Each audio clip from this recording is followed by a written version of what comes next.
बिल्कुल आने वाले समय में दादरा नगर हवेली में जो जनता की एक जो आवाज करने के लिए एक जनप्रतिनिधियों को चुना जाता है, लेकिन जनता से वोट लेकर जिस तरह से जनता को धोखा देकर इधर से इधर करके जो जनता जो हमारी आज परेशान हो रही है पूरे प्रदेश में, तो उसी चीज को लेकर हम लोग यहाँ पर पूरे दादरा नगर हवेली में, जैसे मैंने कहा पूर्व में कि ये लोग 56 लोग हैं जो पूरे दादरा नगर हवेली का जो सत्यानाश हो रहा है, जो गलत होते हुए भी सबको पता है कि प्रशासन के कुछ ऐसी जो नीतियां हैं वो गलत है, बावजूद प्रशासन के हाँ में हाँ मिलाकर जो काम कर रहे हैं। सबसे पहले तो हम लोग वही काम करेंगे। 56 लोग हैं, 20 पंचायत के जनप्रतिनिधि, ग्राम पंचायत के जो सरपंच है, 20 जिला सदस्य, 15 काउंसिलर और एक सांसद। इन सब लोगों ने अब तक कई सालों से जनता से वोट लेकर, जनता को गुमराह करके, लोभ लालच देकर जो वोट लेकर उसको सत्ता लेने के बाद लेकिन जो जनता के प्रति जो जिम्मेदारी होनी चाहिए थी वो नहीं निभा पा रहे हैं। तो सबसे पहले आने वाले समय में हमारा यही अभियान है। आने वाले 6 महीने के बाद लोकल सेल्फ गवर्नमेंट चुनाव होने वाले हैं, उसमें कांग्रेस पार्टी पूरी ताकत से ये 56 लोगों को घर बिठाने के लिए काम करने की पूरी ताकत लगा देगी। यही नहीं, साथ में हम लोग विकास के कार्यों में, प्रशासन जहां जनता के हित के कार्यों को लेकर कार्य करेगी तो प्रदेश की शासन प्रशासन हम साथ में है हर विकास कार्य में। लेकिन कहीं वहां उससे उल्टा है। हमने पिछले 7-8 साल से ये देखने का आ रहा है कि दादरा नगर हवेली में पिछले 7-8 साल में लॉ एंड ऑर्डर की जो परिस्थितियां जो है, जो स्थिति खुद प्रशासनिक पुलिस फोर्स के साथ मिलकर जिला प्रशासन खुद लॉ एंड ऑर्डर की परिस्थिति खड़ी कर रहे हैं। बेनिफिट ये है, अच्छा ये है यहाँ की जनता, यहाँ के जो लोग हैं, ये लोग शांति प्रिय लोग हैं, इसलिए कभी लॉ एंड ऑर्डर की स्थिति यहाँ पे खड़ी नहीं हुई। देखिए अभी हम ये लोग हमने तैयार कर ली है। जैसे आप सबको पता है, दादरा नगर हवेली खानवेल विस्तार में जो एक आदिवासी परिवार का घर तोड़ने की घटना जो बनी, सुप्रीम हाईकोर्ट और सिविल कोर्ट के बाद जजमेंट होने के बाद भी उन्होंने जिस हिसाब से प्रशासन ने तानाशाही मनमानी करके परिवार को पकड़ किया और घर तोड़ दिया और कई कुछ लोगों के हाथ टूट गए हैं, तो इस तरह की जो घटना हो रही है, ऐसी घटना जो निंदनीय है। और उस घटनाओं को लेकर हजारों की संख्या में लोग रोड पर उतरे, आंदोलन हुए और शासन प्रशासन बैकफुट पर आया और मुझे ऐसी इतनी मजबूर हुई कि मुझे अरेस्ट करना पड़ा, मुझे जेल में बिठाना पड़ा। लेकिन आपके माध्यम से उन अधिकारियों को जो बीजेपी के एजेंट बनकर दिल्ली से अधिकारी, संविधान की कसम खाकर आने वाले अधिकारियों को भी आपके माध्यम से बताना चाहता हूं कि प्रभु टोकिया जेल से डरने वाला नहीं है। प्रभु टोकिया तो आंदोलन से पैदा हुआ है। हर दिन हम तो आंदोलन, रैली, धरना करके ही पैदा हुए हैं यहाँ से, और यहाँ 15-20 साल में यहाँ तक पहुंचे हैं। तो मेरे लिए जेल जाना और शासन प्रशासन का अधिकारियों को घेराव करना मेरे लिए नई बात नहीं है। लेकिन कभी भी प्रभु टोकिया ने लॉ एंड ऑर्डर, कानून व्यवस्था बिगाड़ नहीं।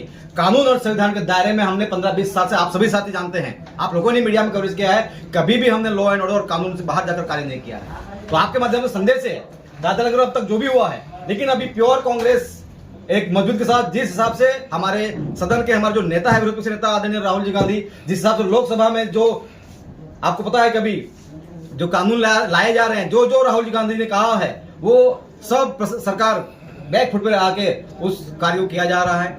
तो लोकसभा में वो जो कार्य कर रहे हैं, बिल्कुल विपक्ष क्या होता है, भाजपा के एजेंट बनकर जो अधिकारी काम कर रहे हैं, उनको एहसास कराएंगे कि क्या विपक्ष होता है और विपक्ष कब सरकार में आएगा, और जब सरकार में आएगा विपक्ष तो इनकी हालत हम क्या करेंगे, उनको समझना चाहिए। स्थानीय और परप्रांतीय को लेकर किस तरह से कांग्रेस आने वाले दिनों में नजर आएगी? देखिए एक बात मुझे बहुत मैं 15-20 साल से जाहिर जीवन में हूँ, मैं थोड़ा तीखा जरूर हूँ, बिल्कुल दिल का बिल्कुल साफ, वो आप सभी जानते हैं। 15-20 सालों में कहीं भी मेरे खिलाफ किसी भी परप्रांतीय ने फरियाद की हो कि प्रभु टोकिया ने वहां कोई मारामारी की है, यहाँ झगड़ा किया है, हमको ये धमकी दी है, ऐसा केस एक बताओ तो प्रभु टोकिया राजनीति छोड़ देगा।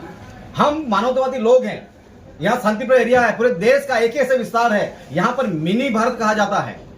और पूरे देश में आपको बताओ कि दादरा नगर हवेली में कांग्रेस के कार्यकाल में हजारों औद्योगिक इकाइयां आई और पूरे देश से लोग यहाँ पर नौकरी, धंधा, व्यवसाय करने के लिए आए हैं। और मुझे आपके चैनलों के माध्यम से बताना चाहिए कि जो साथी कांग्रेस के कार्यकाल में जो औद्योगिक इकाइयां बनी है, आप किसका विरोध कर रहे हैं? जिस माँ बाप ने मेहनत करके आपको बड़ा किया है, आज आपको नौकरी धंधा करने के लिए लायक बनाया है, आपको लखपति बनाया है, आपको करोड़पति बनाया है, यहाँ आपको लाख 2 लाख 10 लाख 20 लाख करोड़ों के गाड़ियों में घूम रहे हो, बंगलों में रह रहे हो, और अभी आप कांग्रेस के ऊपर सवाल खड़े कर रहे हो। हाँ, ये जरूर कहूंगा कि कांग्रेस में से कुछ लोग थे जो बीजेपी के एजेंट बनकर यहाँ पर काम करते, तो हमारे आदरणीय राहुल जी ने ऐसे लोग घर बिठाने का काम शुरू कर दिया है। आने वाले समय में प्रभु भाई किस प्रकार से कांग्रेस लोगों के बीच जाएगी और किस प्रकार से अपनी कमेटी को मजबूत करेगी, अपना एक नया टीम बनाएगी और किस प्रकार से चुनाव में अपना कांग्रेस यहाँ पर पदाधिकारी बांटने काम नहीं करेगी। कांग्रेस यहाँ पर लड़ने वाले सैनिक पैदा करेगी और आला कमान का जो भी आदेश होगा उनके दिशा निर्देश में हम लोग कार्य करेंगे। आभार। आज की जो प्रेस कॉन्फ्रेंस है, जो चीजें आपके माध्यम से मुझे प्रदेश और जनता तक पहुंचानी थी, यही है। आपके कुछ सवाल होंगे जो हम बोलेंगे। जैसे कांग्रेस द्वारा दादरा नगर हवेली में पिछले कई सालों से कोई कमेटी नहीं बनी है, कुछ नहीं बनी है, इस बार आपको जिम्मेदारी दी गई है, तो क्या आप आने वाले दिनों में इसका कमेटी गठन करेंगे या फिर जनता तक पहुँचाने के लिए यहाँ पर विस्तार में आप अपने कार्यकर्ता रखेंगे? देखो, दादरा नगर में सबसे ज्यादा राज हमारी कांग्रेस पार्टी ने किया है। आज मेरे ख्याल से 90% जो भी लोग हैं भाजपा में, वो हमारे कांग्रेस पार्टी से ही कमाकर वहां बैठे हुए हैं। लेकिन वो लोगों ने सिर्फ हमारी कांग्रेस पार्टी को व्यापार के रूप से अपने निजी फायदे के लिए वो लोगों ने कार्य किया है।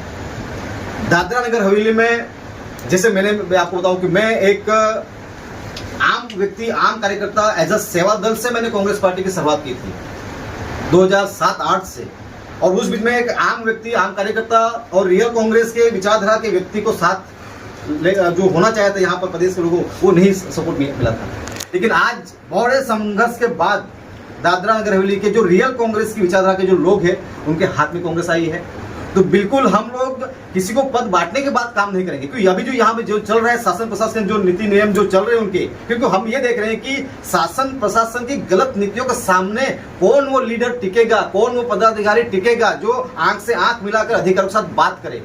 ऐसे लोगों को हम सबसे पहले कोशिश ये करेंगे, हम आला कमान के आदेश से जो भी यहाँ पर कमेटी को गठित करनी है वो हम करेंगे ही साथ ही। लेकिन हमने तो तय किया पहले से ही कि पहले हम सैनिक के रूप में हमारे लोगों को कांग्रेस पार्टी में जुड़ने के लिए आह्वान करेंगे, सैनिक के रूप में कार्य करेंगे। जो लायक होगा,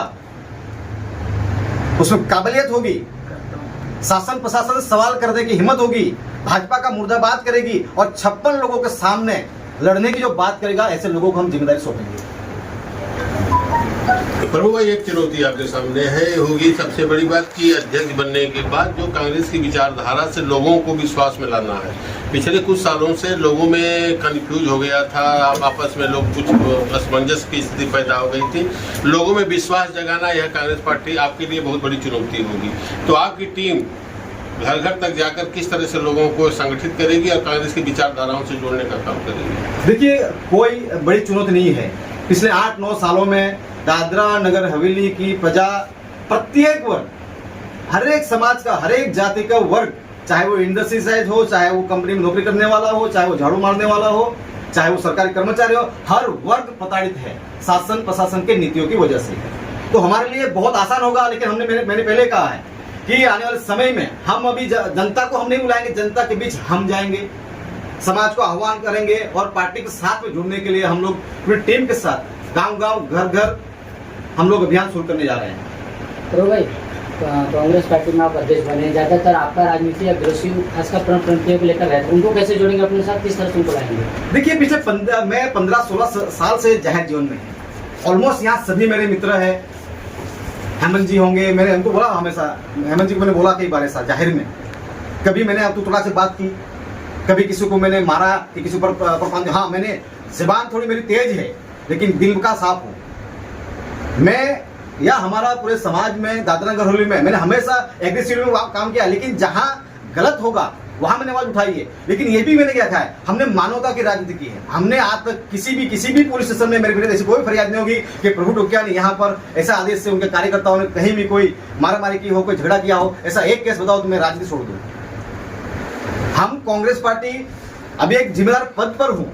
कांग्रेस पार्टी सर्व समाज, सर्व जाति, धर्म के लोगों को लेकर चलने वाली पार्टी है। बिल्कुल हम कांग्रेस की विचारधारा को साथ में लेकर, हमारे वरिष्ठ साथी कांग्रेस के जो भी है उनके सलाह सूचन से हम साथ में लेकर सबको कार्य करेंगे। तो आप निश्चित रहो, हम यहाँ मानव चाहते हैं। हम यहाँ पर आपने सवाल जब किया है तो मैं आपको बता ही दूं, दादरा नगर हवेली में धार्मिक कट्टरतावाद या राजनीतिक कट्टरतावाद कि यहाँ पर हम लोग चलने नहीं देंगे। दादरा नगर हवेली पहले से एक तो बाहुल्य आदिवासी विस्तार रहा है, पूरा स्थानीय समाज साथ में रहा है और पूरे यूपी, बिहार, महाराष्ट्र, पूरे देश के यहाँ पर लोग एक मिनी भारत कहा जाता है यहाँ इस विस्तार को। तो हमें पता है कि जो दादरा नगर हवेली की जो इतिहास संस्कृति और यहाँ से लोगों जो प्रेम भावना जो लोग है वो पूरे भारत देश में नहीं है। तो हम जनता से आह्वान यही करेंगे जो कट्टरतावादी जो मानसिकता के जो लोग हैं उनको पहचाने, और जो मानवतावादी, मानवता से ज्यादा बड़ा दूसरा कोई चीज नहीं है, तो सभी जाति सभी धर्म के लोगों को लेकर हम साथ में चलेंगे। बहुत बहुत धन्यवाद।